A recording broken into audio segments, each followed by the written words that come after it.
What if the ruins beneath your character's feet held the key to their entire fate? From Indiana Jones and the Mummy to Zelda, Elden Ring, and The Witcher, fantasy worlds are full of long-lost civilizations waiting to be unearthed. Crumbling temples, cryptic glyphs, buried gods, these are catalysts for epic quests, world-shaking revelations, and curses that echo through generations. Ancient civilizations are the heartbeat of so many great fantasy stories because they allow writers to add layers of mystery, history, and danger that stretch far beyond the page or screen. When done well, the past becomes an integral part of the plot. In this video, we're gonna dive into why ancient civilizations matter so much in fantasy and how you can use them to create deeper, more compelling settings for your stories. We're gonna explore how to build your own ancient empires. We're gonna ask questions about what made them powerful, why they fell, and what they left behind. We look at how to tie your character's present-day conflict to the echoes of the past, dissect how ancient curses can feel meaningful and impactful, and how to make your ruins something more than just aesthetics. This is another video in our series exploring world-building aspects, and the idea here is to discuss how to bring your forgotten kingdoms to life and show why the bones of your world might be more important than its skin. So let's get to it.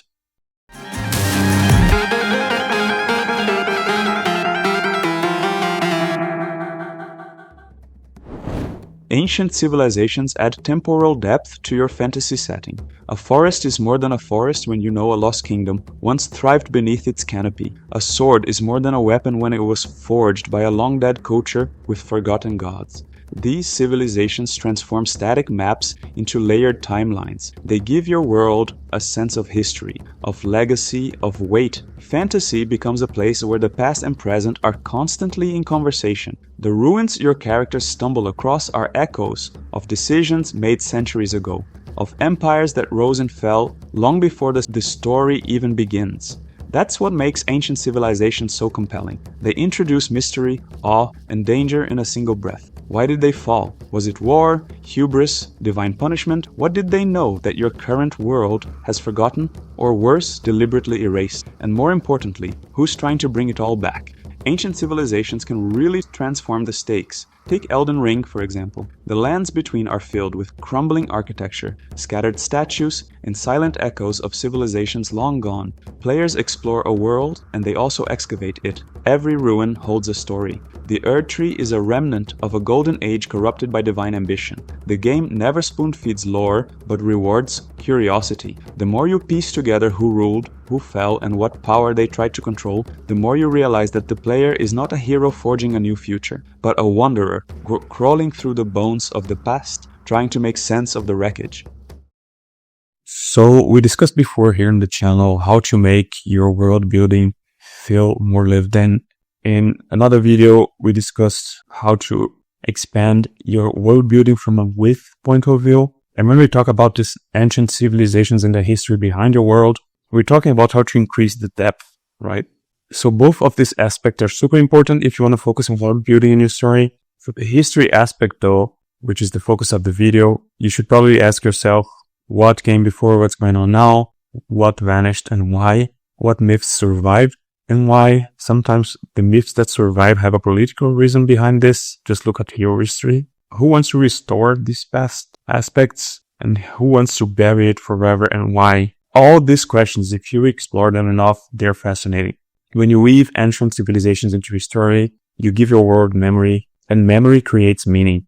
A lost city, a cursed throne, this could be cool set pieces, but they are also emotional anchors, and they are opportunities to explore identity, legacy, and the terrifying weight of history. Because especially in fantasy, the past is never really dead, it's just waiting to be found. When building an ancient civilization in your fantasy world, you're not just designing a lost city or an old temple. You're creating a culture with its own values, beliefs, aesthetics, and legacy. This is the civilization that shaped everything your characters think they know. So if it's going to feel real, it needs internal logic. Who were these people? What did they care about? What did they build? And what did they leave behind? In this section, we'll break down 4 key areas to help you create ancient societies that feel rich, immersive, and deeply tied to your own current story. The foundation of any civilization is what it values. Maybe they worshipped a pantheon of sky gods and believed that celestial order must never be broken. Or maybe they were obsessed with knowledge, building vast libraries guarded by magical construct. These values echo through the centuries, engraved on statues, carved into tombs, buried in rituals. The Legend of Zelda, Breath of the Wild, does this brilliantly with the Sheikah, a once powerful culture that revered wisdom and balance. Even long after their collapse, their tech, symbols, and architecture all reflect those beliefs. The culture might be gone, but their worldview still speaks through the ruins. So when you're designing your ancient civilizations, some questions you may need to ask are, what are their core beliefs? And then, how do these beliefs survive in the world today? Maybe their obsession with divine order leads to a strict authoritarian government in the present. Maybe an ancient cult is trying to resurrect old ideals. The point is to make your ruins and relics feel intentional, make them resonate with the things and the challenges the characters are facing. They are old, but maybe they are also ideologically old. And why are they ideologically old? The beliefs, they don't have to be overt. Sometimes they're baked into the art style or the way a city is laid out. But whatever it is, make sure the belief system echoes true architecture, myths, and even curses that were born from violating their sacred rules. The contrast between the past and now, and why we don't hold the same values as we held in the past, is fascinating field for exploration. If you want to delve deeper into this, check out our world building video. It was the very first video on the channel. Feel free to check as well the video on creating fantasy religions. I think this is also super fitting to the theme. There are perfect companion pieces for building ancient mythologies. I will add our link to the video description below. Ancient civilizations are often the origin of your world's most mysterious or dangerous power. Think of the precursor tech in Mass Effect. Their magic or technology might feel mythical today, but at one point it was real, widespread, and maybe even taken for granted. This opens up so many story possibilities. What if your characters find a weapon or artifact they don't fully understand? What if using it has unintended consequences? Ancient tech, especially when it's misunderstood, can become the source of both wonder and horror. One of the best ways to differentiate past and present in your world is to make the magic systems or the tech feel different. Maybe ancient magic requires blood rituals, for example, while modern magic rely on elemental runes or whatever. And maybe ancient tech was intuitive and living, while today's scholars barely understand how to activate it. The more contrast you build in, the more mysterious and powerful the old world feels. And don't forget, power systems come with ethical frameworks. Maybe ancient magic was banned because it led to catastrophe. Maybe it wasn't evil at all, but the ruling class today wants it buried for political reasons. Designing the visual identity of your ancient civilization is where fantasy world building can really shine. Think of the glowing glyphs and smooth stone structures of the Sheikah in Zelda, or the floating ruins and black stone towers in Elden Ring. Use specific materials, motifs, and recurring shapes to give the civilization a signature look. Were their structures meant to last for eternity, or built for symbolic beauty? Did they carve their temples into mountains, or build crystal towers that now lie in shattered pieces? The aesthetic should reinforce their beliefs and history, making it feel like every ruin tells a story.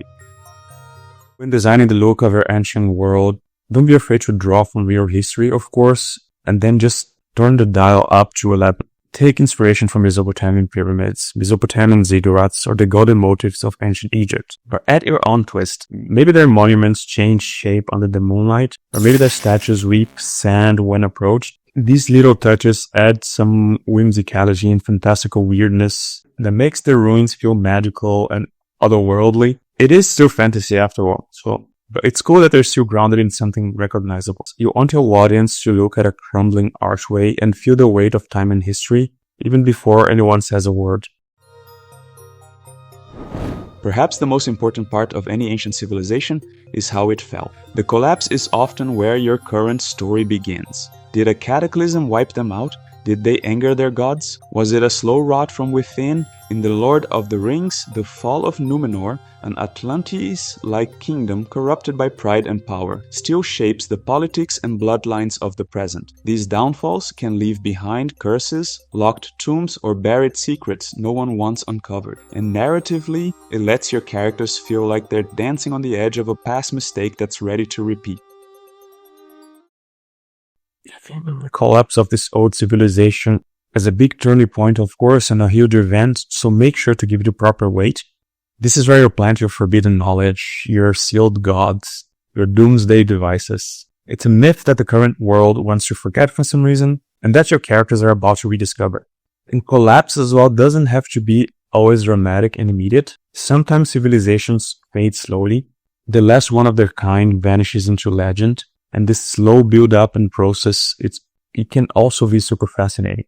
The final temple is swallowed by the forest. There's tragedy in that too, and power. So when you build a lost ancient civilization, make sure you know not just how they lived, but how they died and why that death still matters. Next, it's time to explore how the ancient world affects the present in stories. But before you do that, make sure to like and subscribe if you're enjoying this content.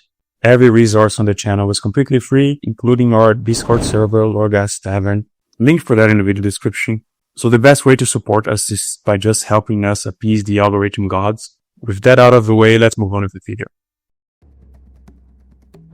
This is where your ancient civilization stops being just cool lore and starts driving the drama. Maybe there's a prophecy written in a forgotten language and your protagonist just happens to fulfill it. Or maybe an ancient curse is reawakening, spreading plague, or waking dormant spirits as the ruins are disturbed. A civilization thought extinct is now reaching into the present through relics, bloodlines, or forbidden magic. These echoes of the past become the catalysts that push the characters into action, dragging old mistakes and buried truths into the light. In fantasy, the past doesn't stay buried, it fights back. You can also twist the knife by making the past controversial. What if a relic is unearthed that rewrites the dominant religion's origin story? What if a long-lost artifact reveals that the current ruling dynasty is illegitimate? Suddenly, your fantasy story becomes one of historical revisionism, political upheaval, and spiritual crisis. People might try to revive the ancient world out of hope, nostalgia, or madness. Others might want to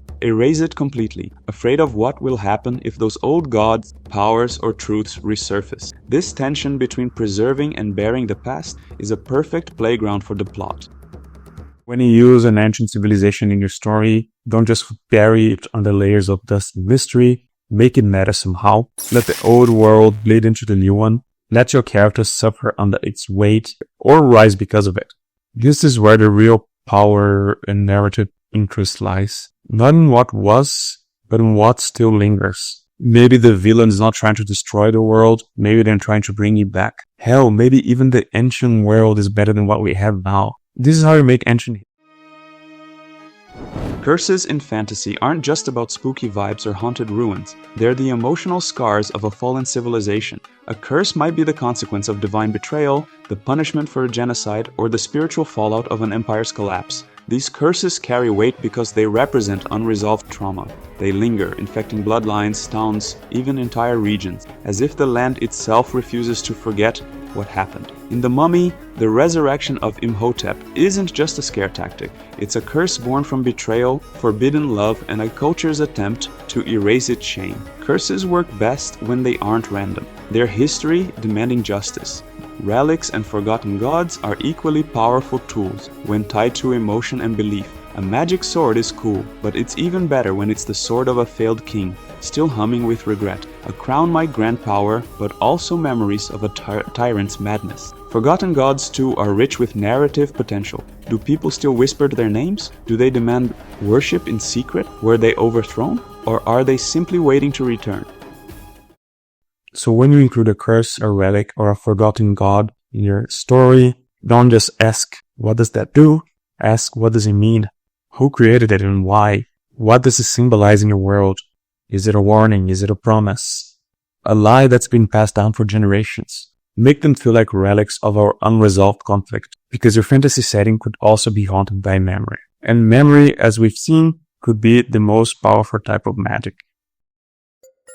As you wrap up your ancient civilization, here's a quick checklist to keep it grounded and impactful. First, make the old world feel truly different. Change the language, the symbols, the worldview. Let it feel alien, like something time forgot. Second, tie the mystery to the present-day story. Don't just scatter ruins around, give them meaning and let them disrupt the current world. Third, use ruins and relics as more than set dressing. They should echo unresolved trauma, buried truth, or divine legacy. And finally, treat discovery as character development. When your heroes unearth the past, let it change them. Morally, spiritually, emotionally, that's where the real storytelling lives. Ancient civilizations give your fantasy world structure, mystery, and a deeper sense of meaning. They transform the landscape into a living archive of what came before, riddled with curses, forgotten gods, crumbling ideologies, and unfinished business. If you're still here, you're probably cooking up a world full of secrets, and I love that. So here's the call to action for the video. Drop your favorite example of a lost civilization in fantasy down in the comments. Let me know in the comments as well if there's anything else you'd like to see us explore here at Loregeist. Also, once again, you're invited to our free Discord server. Link in the video description, the channel's page. And I see you next time. Come join our Tavern discussion of fantasy storytelling and world building here at Loregeist. Give it a thumbs up, subscribe, and hit the bell for notifications. Thanks for watching, and may your tales be ever epic.